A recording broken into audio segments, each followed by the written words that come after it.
Hello everyone and welcome to our first professional development webinar for 2026. My name's Nicole Walker and I'm delighted to be your host for today. I would like to acknowledge the traditional custodians of the lands on which we gather today and pay my respects to elders past and present and extend that respect to all Aboriginal and Torres Strait Islander people. A recording of today's session will be made available, and we also have a stenographer providing live captions, so you can access that link in the Q&A chat. Please feel free to submit questions at any stage throughout the session, and we will get to as many as we can during the live Q&A at the end. Our speaker today is Sarah Neill, a Griffith MBA graduate and a serial entrepreneur who has built and scaled multiple technology businesses. Currently, Sarah is the founder and CEO of Ms. Tyler, a fashion tech company helping retailers increase conversion and reduce returns through real customer content and fit data. Before that, Sarah was a founding executive at Mint Mobile, playing a key role in its growth and eventual $2 billion sale, including leading the partnership with Ryan Reynolds. Today, Sarah is going to share candid insights into how her company is using AI, how it plans to use AI, and when it doesn't use AI.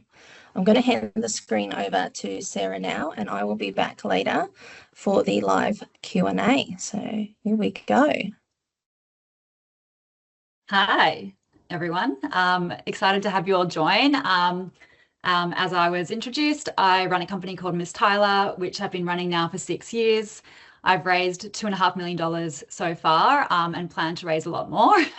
And we're solving one of fashion's biggest problems, a $300 billion problem, actually. And I wanted to talk today about where we use AI and the huge potential we see, but also the limitations and why we think that AI can't solve the problem that we're solving on its own. So I'm going to share my screen and kick off. And really, like, this is not, I guess, about fashion per se. I'm using it as a case study, but really I want to speak holistically about like the role of AI in solving some of the world's biggest problems. But just to give you some context, you know, having a venture-backed business, what you need to be thinking about to raise money from investors are like essentially 3 things. What people are looking for is a really big market. So a lot of people that have a particularly painful problem. So something that is very painful, very costly, etc. And then a unique and scalable solution. And so when you're meeting with VCs, the other thing they're looking for is the potential to back a company that could become a unicorn. So a company that could be worth over $1 billion. And the quick maths is if you can get to $100 million in revenue, then with a 10x multiple, which is a common multiple in SaaS situations, then that gives you the $1 billion multiple. So that's what you're sort of pitching to investors to get venture capital. When you look at fashion, it's actually a really interesting market because it is huge. So fashion globally is $3 trillion. E-commerce is fast growing and is now worth $1.5 trillion globally. Women's is the biggest category within that, and it's got a huge problem. And that problem is that 50% of all clothes bought by women online are returned, which sounds shocking. And if you think about that as an error rate, like anyone who works in any other industry, then, you know, like having it less than, you know, you can't have more than a 1% error rate for a product. That would be unacceptable. But if you think about returns being an error rate, it's a 50% error rate, which is huge. And it's extremely costly because they estimate that the cost of processing a return, of having it shipped back, handled, assessed, put out to potentially be resold, can cost 66% of the retail price. And then beyond that, 1/3 of the products that are returned are never resold because fashion works on a very fast life cycle. So by the time it's returned, it may not even be on sale anymore. So it's a huge problem. Like, so that's $300 billion a year that retailers are losing to returns. And what investors want within that is now a solution that is going to be unique and scalable. And so generally, like, that's why investors are backing like technology solutions that are really scalable by nature. I guess sort of like to dive into the problem so you can understand sort of like why it hasn't been solved so far is, I mean, most of you would be familiar with this, like particularly for the women in the room. Generally, when we're shopping online or shopping for fashion in general, we're being shown clothes on women who don't look like us. So most e-commerce models are a minimum of 5'8", but often they're 5'9" or 5'10", and they're generally wearing a small or extra small. We've collected over 35,000 body profiles of Australian women through our app, and that represents less than 1.2% of women. And this has been backed up by research where like most women, like 90% of women, say that they don't feel represented by fashion advertising. So it makes sense that when we're looking at clothes on a body that don't look like ours, that it may not be right when we get it. And again, that sort of 50% of women say that things don't meet expectations of what they thought it would look like after they saw it on a model. And that is, fashion is notoriously unrepresentative. It's been like that forever, and it's one of the biggest drivers, I think, for e-commerce return rate. The second thing is billions of dollars. Obviously, this is a huge problem that investors want to solve. Like solving fit in e-commerce is like the holy grail. So billions have been invested in companies that have said that they're going to solve fit, but they've been trying to solve fit with size. So there's lots of tools, like there's one called True Fit that's raised, I think, $230 million. And what it does is if you go onto a site, if you're looking for a shirt or whatever it is, you can put in different details and it'll ask you your height, other things that you've worn, other brands that you've worn, what size you've worn, and then it'll say, we think you're going to be a size X. That assumes that fit is related to size. On the right, you can see all these beautiful women. They are all wearing the same size, but they're different shapes, they're different heights, they're different colors. So you can sort of see like size is way more complex. And beyond that, there's also a styling component and a confidence component. So we all know that even if you get the absolute best size for your body, it still may not suit you because of your height or your shape, etc. Or you've got something that you think doesn't fit you and you're in a changing room and then the person comes over and says, oh, put on this belt, or if you put it with heels, or if you like move it off the shoulder, and all of a sudden it looks like it fits now because they've styled it. Or even like you'll think like, does this look good? And somebody says, yeah, it looks amazing. And you get that social proof, or you get the confidence that this is actually how it's supposed to look and it looks good. So fit is all about like how it makes you feel. Like, do you feel comfortable enough to leave the house wearing it? And so all these solutions that have used the data that they've had available, which is sizing data, have just not been solving this like much more human, much more complex problem. And then finally, now you have like this AI world where now they can totally personalize it. You can load up a photo of you and it'll show you what it looks like on, but AI is very biased. So you can even see on this example, this woman has tried on the Zara AI. So the dress on the left is at Zara and on the right is her at home. And it looks similar, but it doesn't look quite as good. And in some examples, she's like, I would never wear this outside of the house. I'll just play that. I'll play that again. But yeah, like the AI has smoothed it. She's got a little bit of a less of a belly. Her skin texture is like there's no cellulite. Like they've removed some of the bumps. Like they've made the fabric, you know, smooth out and sit better without bunching. So it again like might start getting people to go, oh, okay, I think that looks good on me. I feel like I have confidence to buy now because I now know what it's going to look like. But then it's almost like this digital catfishing where all of a sudden, like I got excited, I felt confident, I bought it, it didn't work, and now I've like lost confidence again. So ultimately, shoppers have been trying to solve this problem for themselves, and they're seeking human proof to bridge this trust gap. So the question is like, will this look good on me? 88% of people now are looking for visual content from other customers before they buy. So they're actually going out there, and if they can't find a review online, they'll often go into social media or go into Google and search for that item to try and see what it looks like on a variety of bodies or a body more like theirs. And if they can't find that information, they're buying multiple sizes or multiple dresses to try them on at home, knowing that they're going to return the majority of them. And that's called bracketing, which is another big component to this returns crisis. So 6 years ago, when I was exploring this problem, I developed the idea of Miss Tyler in 2014 and registered the domain, but I didn't start working on it until 2020. And what I created was something much like Instagram, where creators or women all around the world are sharing their outfits, showing how they fit, showing you how they're styled, showing you what they're buying. But we have this quiz at the beginning where we ask all the shoppers to put in their height, their shape, their size, their coloring, etc., etc. And then we match them to the creators they look most similar to. So you find all your body doubles, you can have a look at them and say, I like her style, so I want to follow her. what has she already tried on? What is she already wearing? I can now see it on a body like mine, see how it's styled, have confidence, and click to buy. So we've been doing that for 6 years. We've got 650,000 women using the app. We have thousands of creators. We were really focused on having diversity. So we wanted to have creators of all different heights and shapes and sizes and ages. I think our oldest creator at the moment is 86 years of age, which we love. And so our creators really do match to the shoppers. And we use something called affiliate marketing. So basically, affiliate marketing says that if we send a customer to a partner brand and they check out, it has a cookie that goes all the way through and it knows that we generated that sale, and they give us commission back in return. And they only give us commission if the item hasn't been returned in 30 days. And because of that, we know return rates. So across the 6 years, our blended return rate for fashion bought through our platform is 5.9%. So compared to like the general e-commerce return rate of 30%, or within the women's category of 50%, that's 8 times better. So our customers are 8 times less likely to return.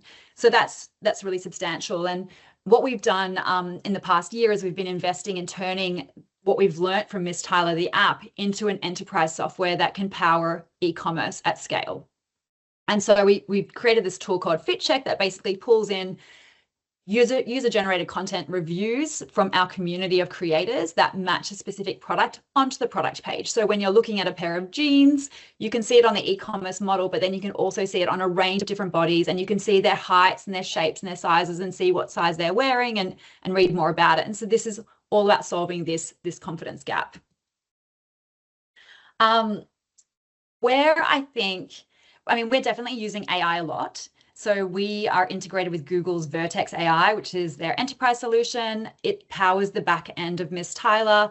We use it for personalization and discovery. We launched a couple of years ago the Miss Tyler AI Stylist. So now within the app, you can ask any question and it knows everything about me. It already has all my body data. It knows what my style preferences are. It knows which creators I like to follow. It knows which brands I've saved. It knows my current wardrobe. So it can take all that information and then give me like highly personalized fashion advice.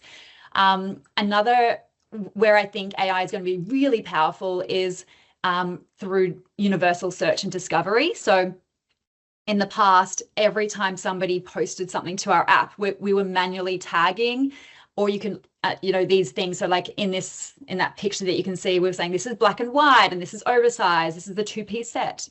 The sort of the next level of that was like automating that process. But now with AI, it can become so much more clever. So you don't need to have tags anymore. It now has like so much information about the picture.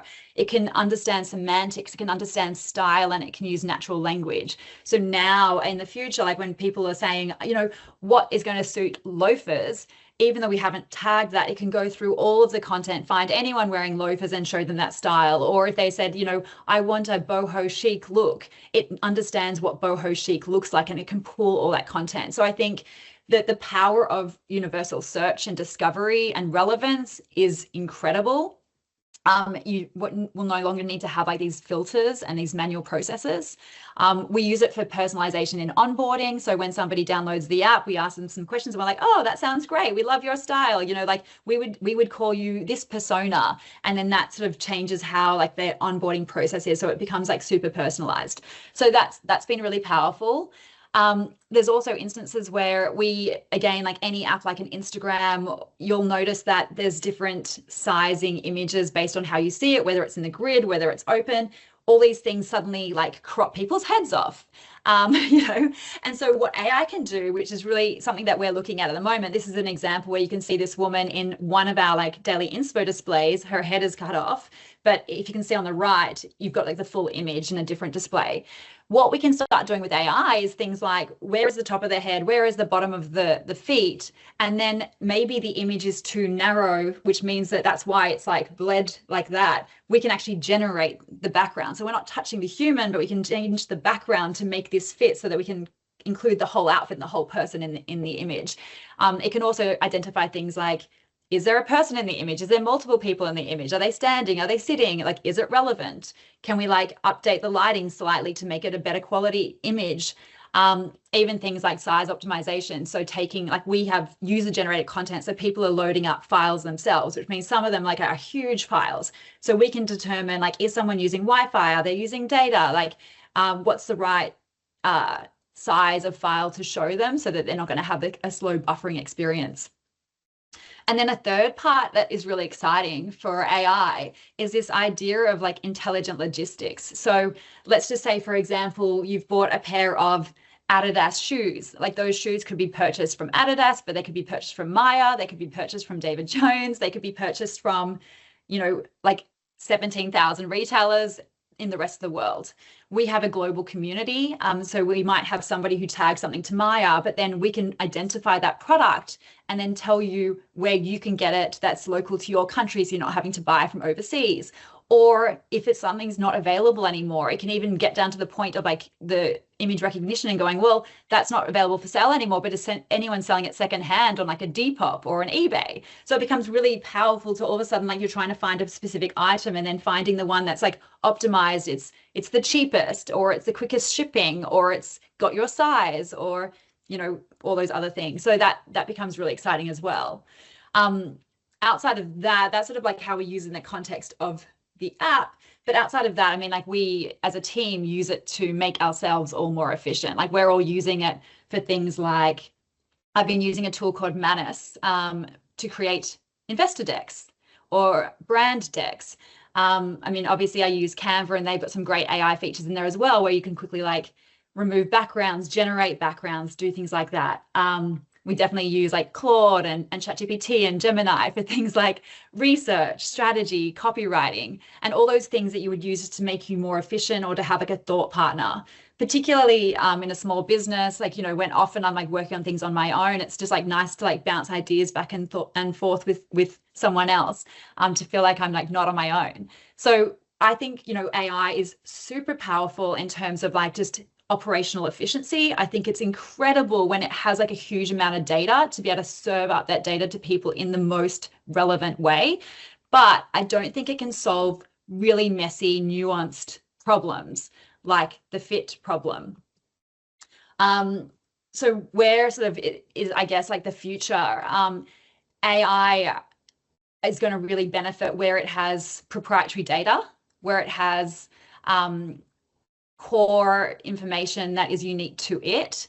For Miss Tyler, like, we've been collecting, like, we've collected millions of data points about women. So there's something called zero-party data, which people talk about first-party data, which is data we've collected from a customer.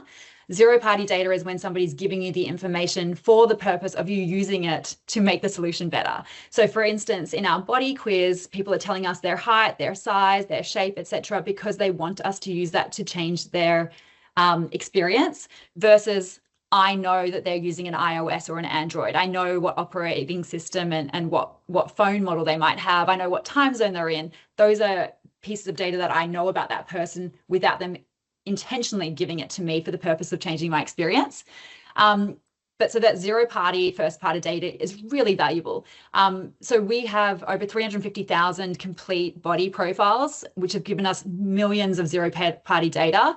We have a huge number, like I think it's 70 or 80,000 outfits that have been posted to our app now. So we have all that imagery about like people who are this size and this height love these brands and they love these styles and these pants work really well for them. So we've got all that data that we can do matching, and this has all come from over 2,500 or 2,200 creators of all different shapes and sizes that have been contributing this information. And these creators as well are sort of like experts. Like, they're the ones that, you know, they might have tried on 20 things. They're not posting 20 things. They're posting the 2 things that looked really good. And so when you look at AI, if you've got everybody building from the same information off the same models, then you're going to get the same results or similar results, and you're going to lack differentiation. Oh, sorry. I think, you know, one of the amazing things about AI is that it can make it really, really fast to launch a company. It can make it really, really fast and cost effective to create all these tools that used to take so long to create. But that also means that the barrier to entry is lower, and it means there's going to be like a lot more noise. And so I think when you look about AI, it's like you've got the commodity, which is AI, but the competitive advantage is proprietary data. you've got synthetic content that's possible, but user-generated content is really like the valuable piece of this. And again, like personalization is great, but you need to trust it. If it fails to deliver on what it sets out to do, then you're going to lose trust in that. And trust is what we need. And again, you've got scale, but you really need like authenticity and community. So I think just, you know, from a Miss Tyler point of view, like we're very much that we think the solution to fit is human. We don't think it's going to be a virtual try on. But we think that, you know, we obviously are going to be using increasingly AI to power our solution and make us do what we can do faster and better. So that is my little thoughts on on AI and a little bit about how we're using it in the world of fashion, but how I think some of the biggest problems in the world are still going to need humans at the core to have a sustainable competitive advantage.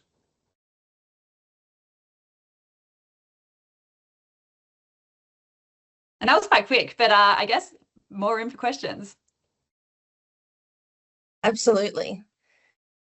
Thanks, Sarah. Sorry, I was just coming back on screen there.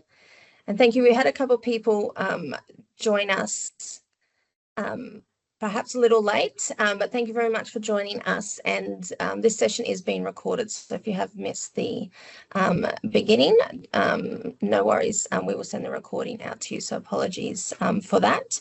We do have a couple of questions there in the chat, so we will start working through those now, and please feel free to add in any questions that you have for Sarah. So we'll start with the first one here, which is from Andre. With such detailed body and biometric adjacent data being collected, what's your security architecture and how do you handle third-party data sharing with brand partners? Yeah, so I mean, so we don't actually share, so we share data in aggregate. And so we launched like Miss Tyler Insights, and part about like our I guess our mission is to make fashion more representative and to solve this experience of fit and make it more enjoyable for everyone. So we launched Miss Tyler Insights because there was a lack of data that existed in the world about like women's sizing. And so we have this 350,000 profiles that we've published data by country. So in aggregate, we can say in Australia, the average size is a size 16, in the US, and the average size is 14. And we've published that data, which in our privacy policy, we're allowed to share in aggregate. Beyond that, we don't share data with anyone outside of our community. Within creators, when they sign up, they are sharing, they choose to become a creator and they apply through a process. And during that process, they're agreeing to share their body data to our community. And when they are involved in FitCheck, which is where it shows up on an e-commerce platform, they're actually going into an agreement with that brand to share it through the FitCheck tool. And they get gifted the clothing in exchange for sharing the review and their body data. So everything is like that. We really don't share our data with anyone outside of that. It's all locked. I'm not the technical person, so I can't tell you about all the security protocols in it. But yeah, you know, we have policies in place and we're very protective over the data. Even like in the Miss Tyler app, you need to be authenticated to get inside the app. So it's one of the reasons that you can't just like download the app and start browsing content, because we want it to feel like a safe environment for women to share that data. And they're sharing it for the purpose of helping other women, but they may not be comfortable sharing that on Instagram or somewhere publicly, but within a safe community, they are willing to do that. So to access our app, you have to be authenticated via Facebook, Gmail, or Apple. Thank you. Just go along to our next question, which is, great session, Sarah. How do you and your staff reference or acknowledge AI in your work? E.g., do you say ChatGPT drafted this when talking internally? Not as a process, but more kind of like as a sharing. It might be like, oh yeah, you know, I just created this whole deck using this tool Manus. You know, I don't think we really have a process around that. I mean, I write a lot of content. I've definitely written content for publications that I've used ChatGPT to help me with. But generally, like, I think that whatever I publish is a reflection on me. So I want to make sure that it like is saying what I want to say in my tone of voice. So even when I've used like a chat GPT or something to draft something, like I put a lot of work into the prompt at the beginning, and then I do a lot of iterations, afterwards to get it to a point where I actually feel comfortable with.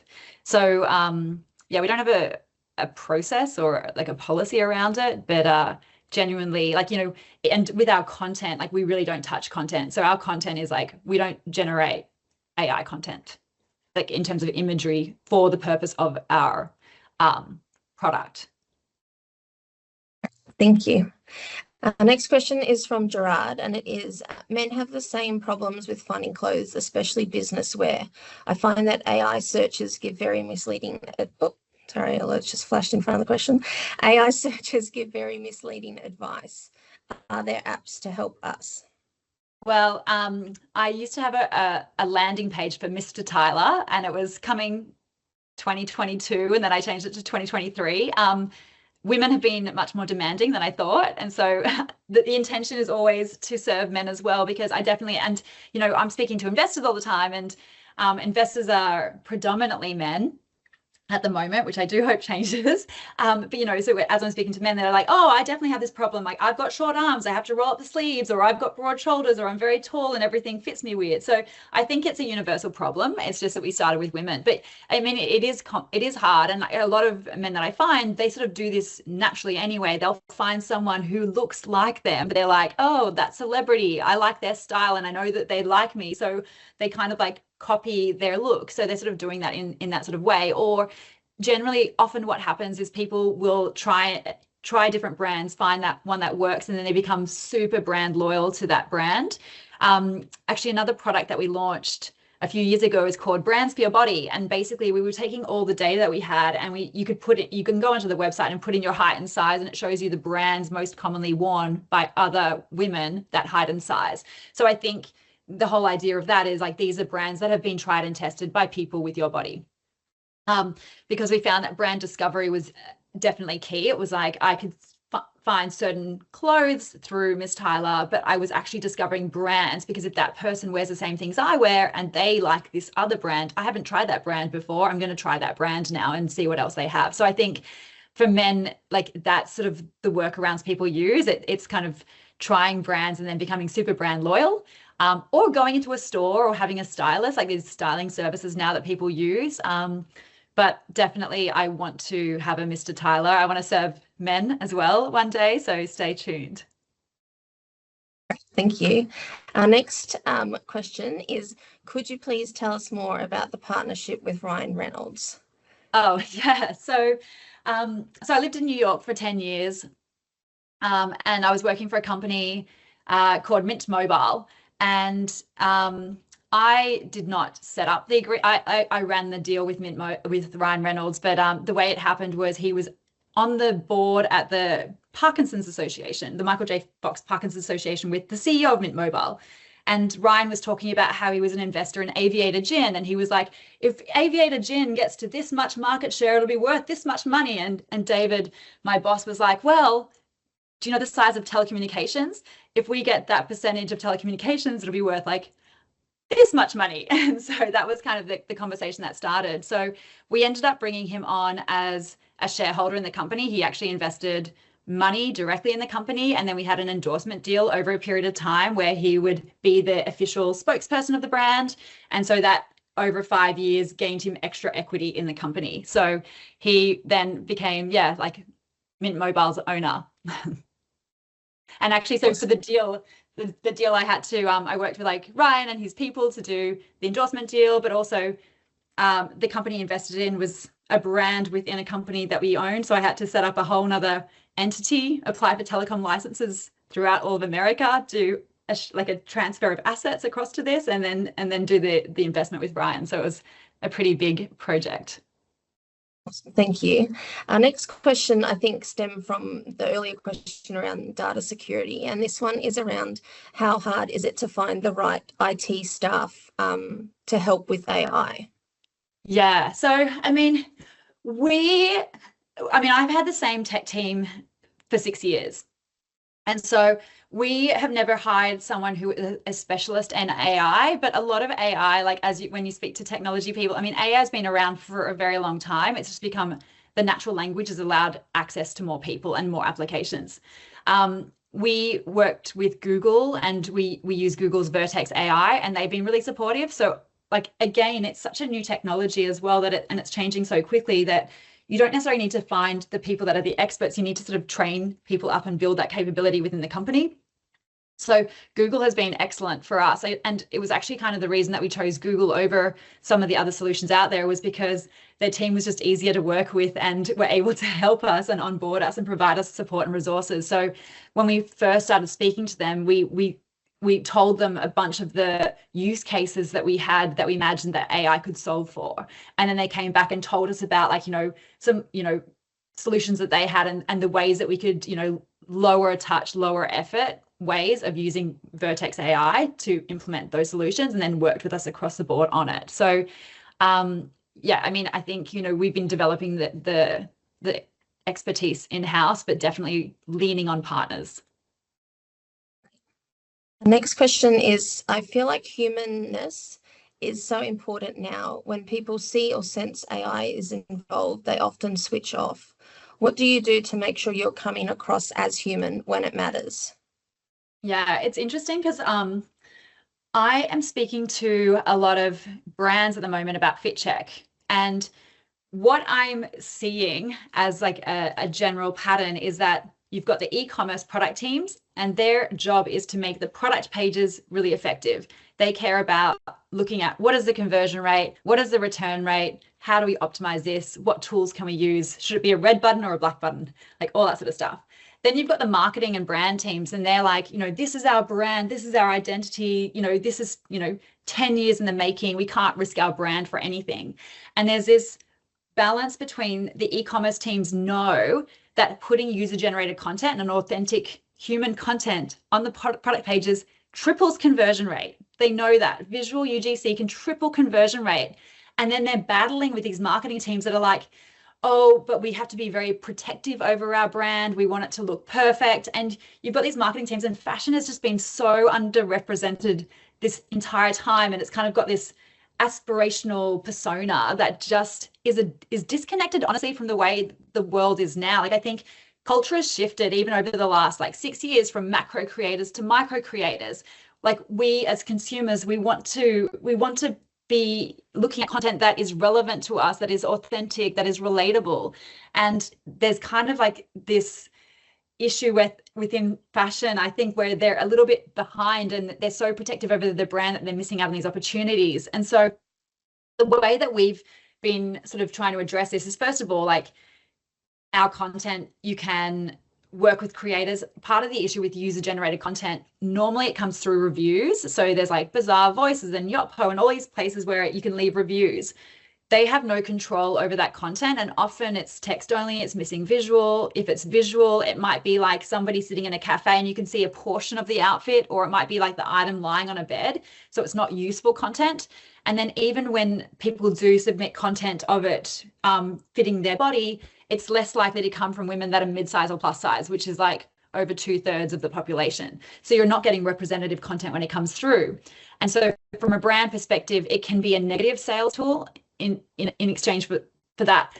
The way that we do it is we gift creators in our community, and they can choose to make sure they've got a range of bodies, and they've given a brief, and it's like, we want to see full length pictures, like clear backgrounds, like one of the brands, like, don't have a bed in the background, or, just we want white walls or whatever it is. So they can kind of give a brief, and then they can make sure that the content going line is okay. But I find brands start trying to go, oh, I don't like that creator or that creator, or we want people that look more like our e-commerce model. It's almost like that's what so it is actually like this really tough thing. But I mean, we're very much about like, here are the numbers. This is what your shoppers look like. Just have range. And the more you try to like be prescriptive about what creators create, you're going to lose that authenticity. And we're very transparent with it. So like on our fit check, it says these women were gifted, so you can see real world fit on a range of bodies. And so it is a battle, but I think, the way that we do it, it is very authentic. It's always user generated content. It's always like real women from our community. We don't work with like professional creators. Like we do this on a gifting basis. So like professional creators, like these, influencers with 1 million followers, they would not do this for gifting. They would do this for like millions of dollars. So by nature of that, like our community is more micro nano creators. Great, thank you. Our next question is from Greg. AI gains much more effectiveness when it allows users to personalize it to ask AI to provide them with individualized requirements. What has been your experience with the individualized process? Yeah, I think I understand this question, but yeah, I mean, we have been using a lot of, so actually something that's been trending in fashion is color season. Like, I don't know if anyone's on Instagram, but you've already been served up with like, what's your color season? It basically can take a photo and determine your undertone, your skin tone, your hair, the contrast between your hair and your skin, and determine what kind of colors are going to suit you the best. And we have like a bunch of that data already from the body quiz. So now we've been using AI to like turn that into their color season. So we already had that information, but now we're giving a deliverable that people understand in a language that is being used now. And then we pull that into the AI stylist. So even if somebody on the AI stylist says like, oh, I need some jeans to wear to a party, they might not think to add on all these extra bits, but we know they're this color season, they're this height, they're this size. So we can like pull that personalization without them having to do that work of even thinking about it.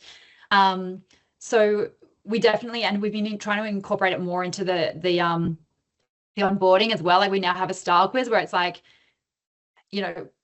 getting dressed in the morning is like, I get so excited. I've already planned out the outfit one day in advance, or like it's the worst part of my day and I hate it, and so we'll ask questions about them throughout it and then use that to continually personalize. But for us, like our biggest differentiation is the fact that we have the body data to actually match people to content based on their height, shape, and size. Thank you. Our next question is from Sebastian. Thanks, Sarah. Very nice presentation. Do you have any data or metrics on how accurate your approach of using real-life contributor models is? What do customers say on how well it actually represents them? Yeah. So, I mean, we actually in the early days, like we used we were asking people like how accurate is the fit algorithm that we used, and we were like trying to optimize for it. But the reality is there is no other way to find body relevant content. So even though ours could be better, it's so much better than anything that exists. And I think sometimes, especially like in a startup, you're constantly thinking about how can I be better than I was before, not necessarily how I can be perfect. And so I guess like the dotted lines to the ultimate deliverable is like we can see from the data I mentioned before, we use affiliate marketing, we can see return rates when people purchase through products through Ms. Tyler to any of like 6,000 brands. And we know that our return rate is 5.9%. So we know that our customers are like 5 to 8 times less likely to return than a standard customer. So, you've got like I guess the anecdotal data from customers saying, oh, some people, might have been taller than I was expecting. But overall, like we also have been asking anecdotally about like, body confidence and representation. And 86% of women have said that they're more body confident just by using our app.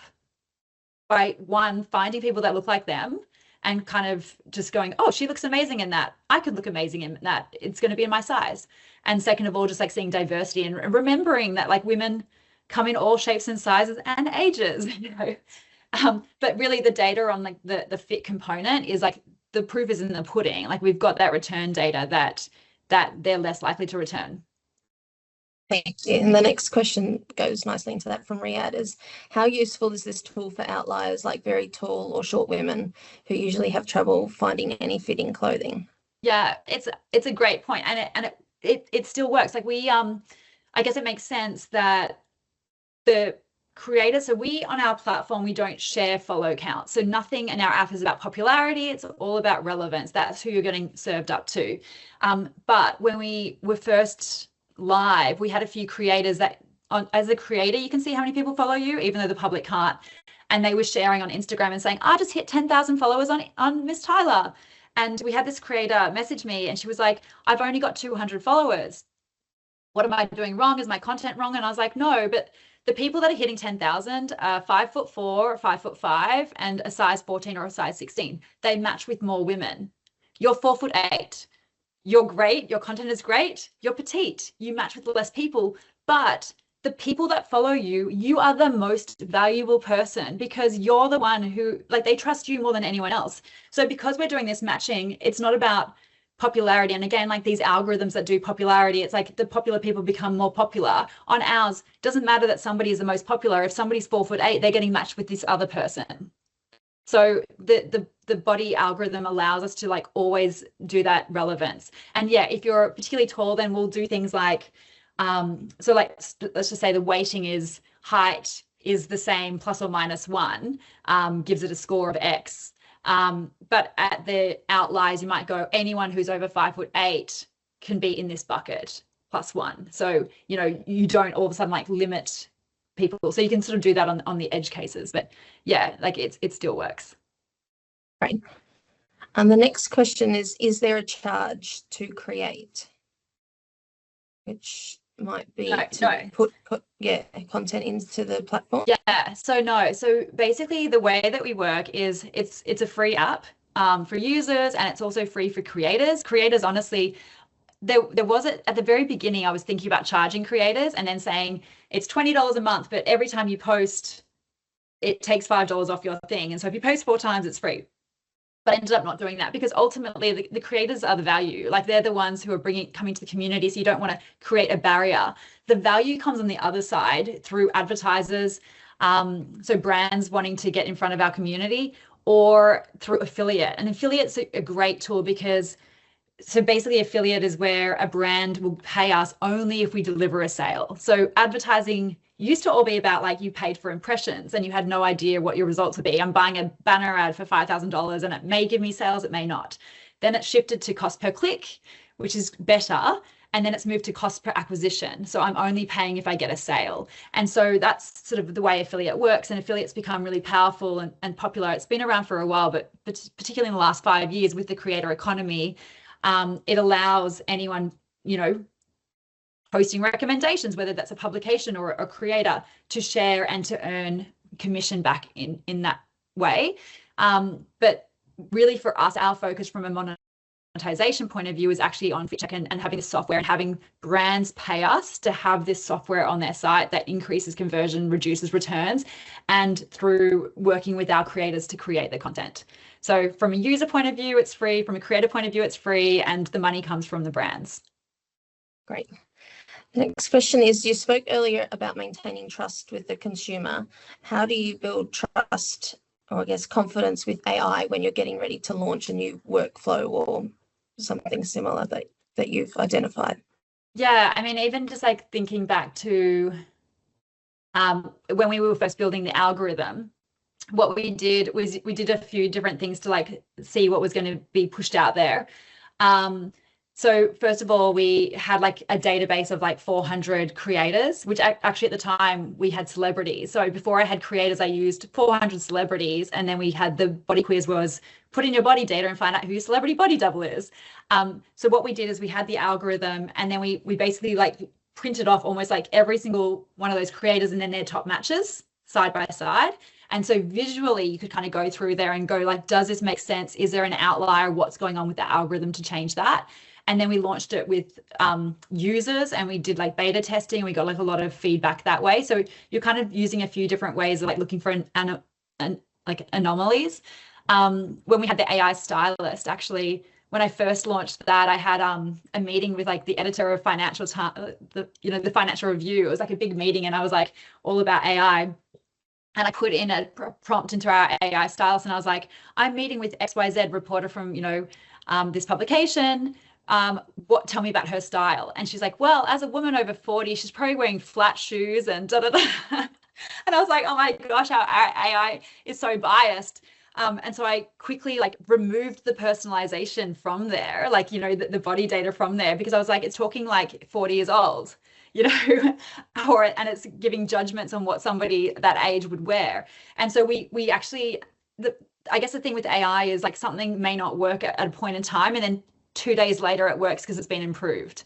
So we've definitely been playing with the AI stylist, like from when we had it to like putting in the body data. We also, on the AI stylist, we have like a thumbs up and thumbs down. So it's when somebody gets a response, they can give immediate feedback and be like, was this helpful? Was it not? And when it's not, then we can obviously like use that feedback to like refine it further. We actually, on the AI stylist, we say, hey, do you want to open this up to our community and get advice from real people? So they can get like instant advice. So that's where AI plays a role. It's like instant, but then they can actually go out to the community if they've got more time to like get feedback from real women. And then we also do a lot of moderation. So even though these responses go live in real time, we don't share them publicly. Like somebody can choose to make it public, but before it goes public, we on the back end look at these things. So every day, like our team are reading, what was the question? What was the answer? And it's honestly like, we're always like blown away and showing it like, look how well it answered this question. Like there'll even be something that we're like, oh my God, that's a dodgy question. And then it responds perfectly. So honestly, so we're doing a bunch of different things to test these models in real time because they're also changing all the time. But generally, like it's honestly, AI can be so good. Awesome. Our next question is, when using AI as a copywriter or to bounce ideas off, have you come across instances of hallucination or positivity bias, aka I cannot actually pronounce that word right now. If so, have you kept an eye out for this, and have you shifted your own mindset or behaviors to account for it? So Yeah, I think you spoke about that earlier with the example of the 40-year-old wearing flats. I mean, it definitely happens. And particularly like, I think I'll generally go in with like a pretty strong point of view already. What I've been actually playing with lately is like creating a master prompt and creating projects. So I was doing it in Claude. And so I basically was like, as like a business coach or whatever, like interview me about all the things you need to know about me and the business and whatever else, to create like a master prompt that you then post into like a project along with some extra documents. And then anytime I'm writing a prompt, it's pulling from that master document. So it's taking all that information that I have already into it. Like that's definitely helped make it much more my tone and my style and like the stats that I have. I definitely use it when I'm like trying to research things. I'm like, how big is the fashion market? And then I'm like, give me a source. And then I will actually like go through whenever there is stats like that. I'll click through and actually like find the source because it can definitely make stuff up. I don't trust it for calculations and things like that. Awesome. Our next question is, congratulations on such innovative problem solving, Sarah. How does Ms. Tyler generate income? We've spoken to this a bit already, but subscription model through advertising, endorsements, or other streams? Thanks, Andy. So I guess maybe just if you're looking to move into any of those additional streams. Yeah. So I mean, we because when we first started, it was the app, and so we didn't want to charge for the app. We wanted to make it free, and you know the whole idea was like affiliate marketing. But affiliate, it takes a long time to get enough scale to make that meaningful. Once we got to like 60,000 monthly active users, we were like, okay, now we're in a place so we can start to advertise. So we started selling advertising packages. So brands could like pay to have like an offer ad within the app, or they could have a sponsored post where they could create a carousel. So there's advertising options and they can pay to sponsor an e-newsletter. So there's like a reach component. We did launch a subscription for users at a time just to try it, and it was going to be free, but they could pay a premium to have extra services. Like at the beginning, the AI stylist, you got like 2 free questions, but then anything after that you had to go to premium, and we had some premium content. But the way that you get people to pay is by giving them a paywall that it feels like they have to pay to get through, even though they can kind of like press a little tiny X and get through for free. But if you make it too easy to get through for free, people don't pay. But if you do the other thing, you'll have people drop off. And for us, ultimately, like having the drop off was too costly for us. So we just stopped taking a subscription. But then now outside of the app, we started working with brands initially because brands need a lot of user generated content because they know that in their paid marketing, so if they're using Meta to drive acquisition, Meta needs so much content. It needs fresh content constantly. And even if you have an ad that's performing really well, it'll fatigue, and then you need fresh content and you don't really know what's going to work. And so they also know that user-generated content works much better than anything brands can do. So we created the collaboration hub to make it easy for brands to gift our creators in exchange for content they could use in their marketing. So we launched, that's a subscription. We started doing it as like a one-off, like a casting fee of $750, and then we would do the whole facilitation. And at the time that was like done off Google Sheets and emails. Then we productized it. So we now have like a brand portal where they can log in, create a brief, send it out, and it's all automated. We've moved to a subscription model. So now that's $900 a month, and it includes collaborating with 5 creators to get videos, images, 12 months digital rights, and FitCheck. And so FitCheck is like this new component that is like this e-commerce like product page tool. And that's also running on a subscription basis. And because it requires UGC, we've bundled them in together. But that's definitely like the future of like revenue and monetization. The more exciting part for us is like, you know, working with brands to like give them a really great ROI in exchange for, you know, paying us for our software and the creator content. So a couple of questions been upvoted, so I'll just bring them to the top. The first one is, hi Sarah, what has been your biggest AI fail? Oh, I think it was honestly like that time that I was going to meet that person. And I was like, oh my gosh, this is embarrassing. I can't. And I literally, before the meeting, it was like 20 minutes before the meeting, I was sitting there having coffee playing with it, and I had to call my CTO and be like, pull out the personalization, because the last thing I want is an article, you know, published that's talking about like how insulting Miss Tyler was. Definitely.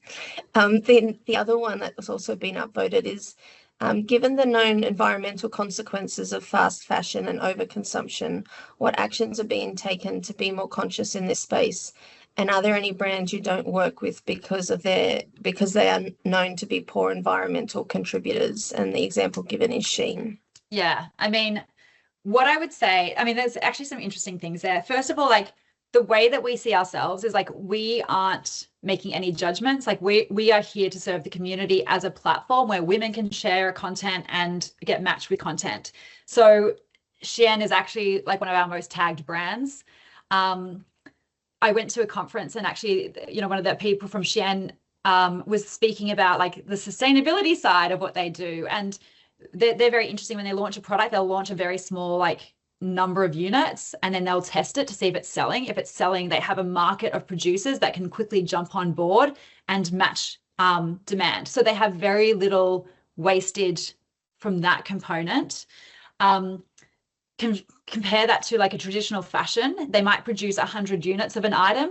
They might sell 30 at full price, 30 at discount, and 40 never get sold.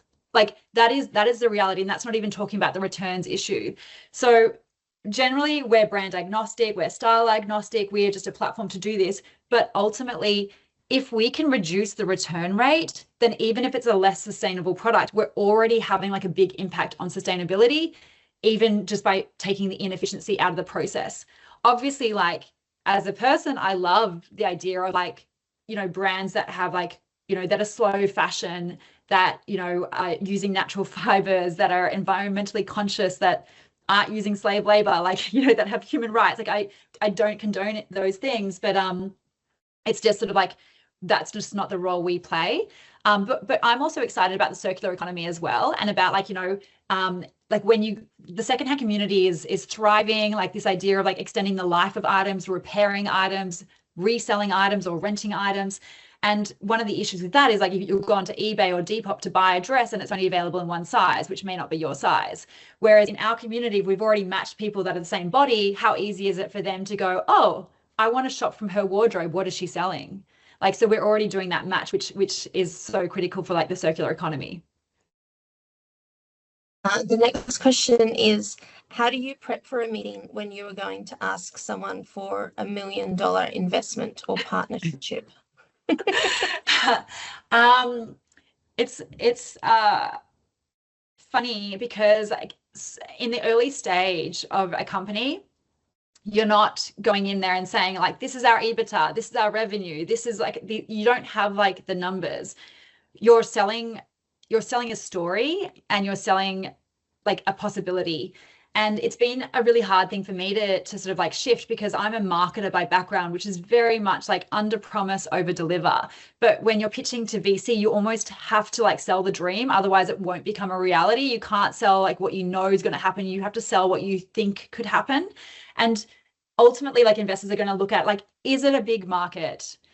Is it a painful problem? How can you prove that? Like, why is your solution different to others? And then the thing that I didn't have on the slide that they're looking at is like, and why you? Why can you do this when somebody else can't? Like, sometimes people will come to me with an idea and be like, I've got this business idea. And I'm like, have you got any background in that? Have you got any expertise? Like, why can you do this better than somebody else that has a background in that? Because you have this idea, but trust me, 1,000 other people have that same idea that you have. Like, I'm sure like 1,000 other people had the idea of Miss Tyler, but executing on it is really hard. And so what an investor want to see is, like, first of all, like, it's got those criteria that make it exciting, but like, do I believe that you can execute? What proof can you give me? And sometimes that's history.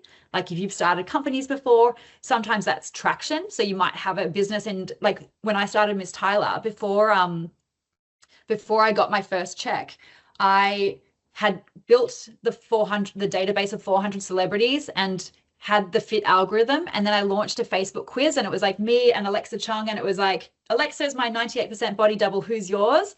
And we had 36,000 people fill in this body quiz and their email address to find their celebrity body double. And it was at a cost of 10 cents per email, which is extraordinarily cheap. And so what I was able to, I spent like maybe $3,000 running, like getting that to that point, which is like very little. But what I was able to show is, this is a problem. Like, people are interested in knowing who they look like, and I can reach them cost effectively at scale. Consumer is like particularly hard to raise money for because the cost of acquisition is so high.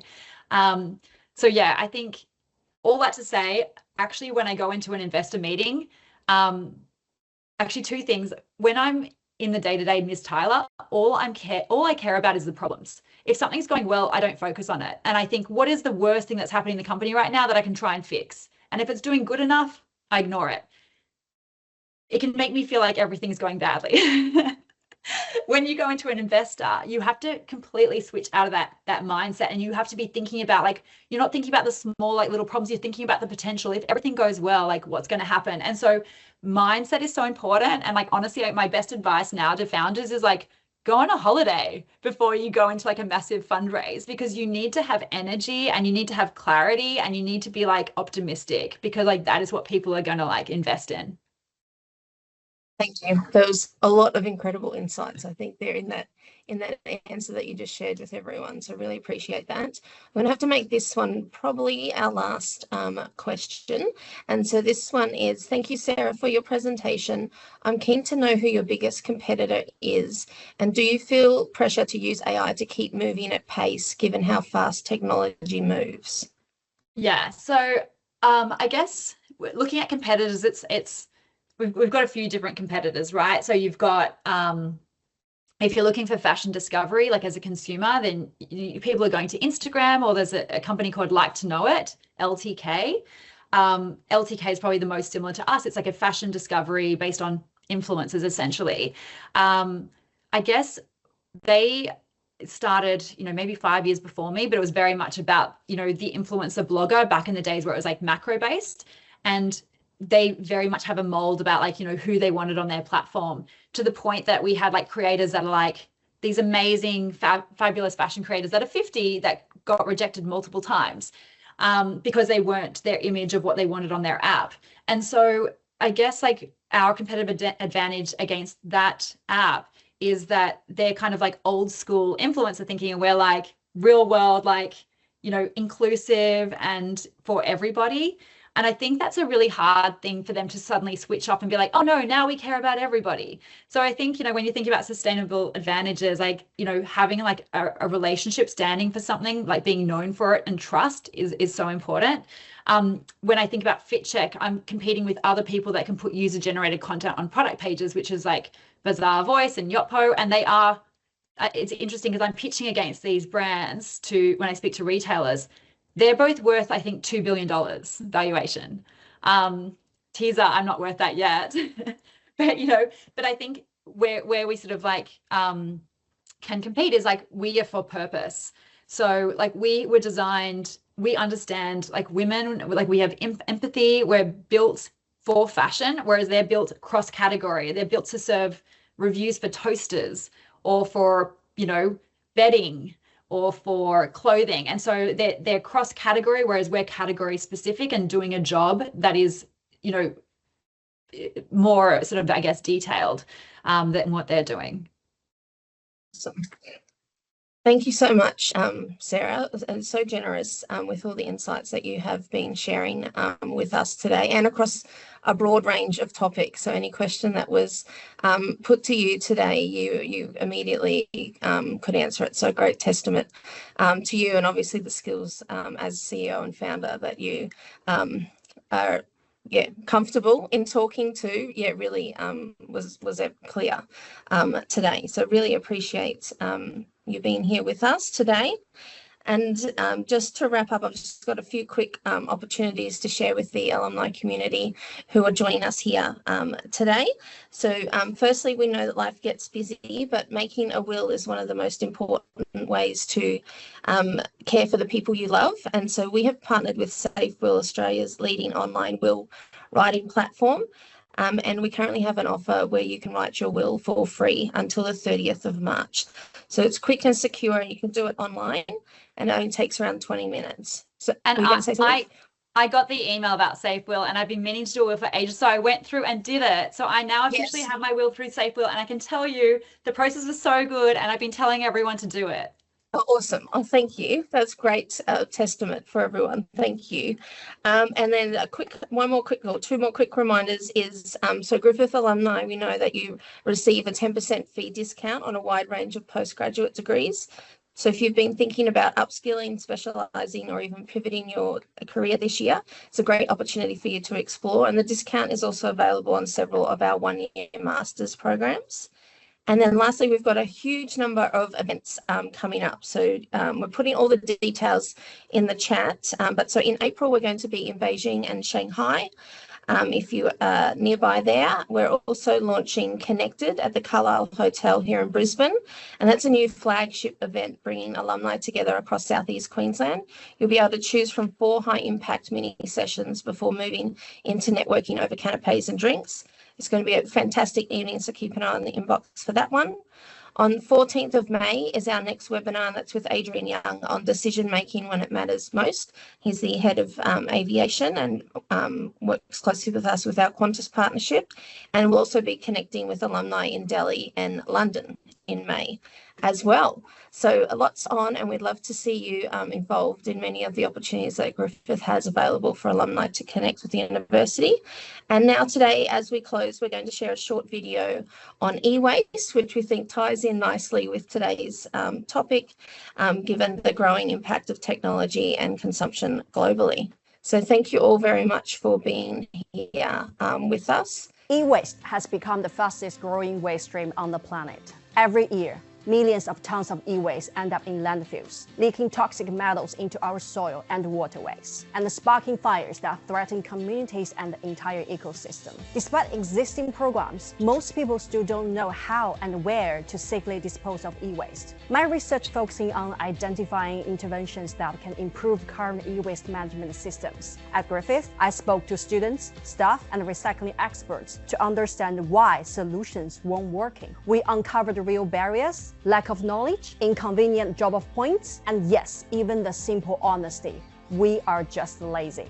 Instead of just telling people to recycle more, I launched a social marketing campaign built on collaborations and community insights, and developed the solutions that help save the planet by making recycling easy, visible, and motivating. We installed new e-waste bins, delivered campus-wide promotions, and turned recycling into a simple daily habit. Over 2 tons of e-waste were diverted from landfill, and those bins are still in use today. Building on this success, we partnered with the Sunshine Coast Council to tackle an urgent problem: frequent fire incidents caused by improper battery disposal. Through a process called Creating Collective Solutions, we brought together governments, industry partners, and community members, generated over 100 actionable ideas, and turned them into a targeted public campaign. Battery drop-off rates nearly tripled.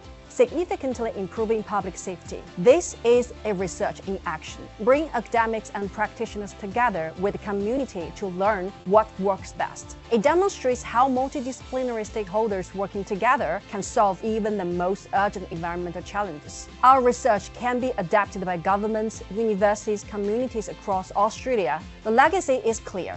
A tested roadmap building a more sustainable, resilient future. One battery, one action at a time.